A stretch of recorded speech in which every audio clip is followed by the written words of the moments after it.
Oh my gosh. Possible water spout SMW.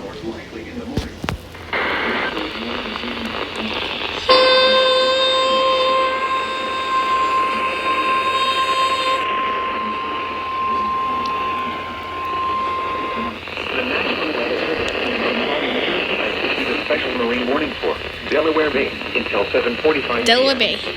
At 5:43 p.m., a severe thunderstorm capable of producing water spouts was located 16 nautical miles southwest of Slaughter Beach, moving northeast at 30 knots.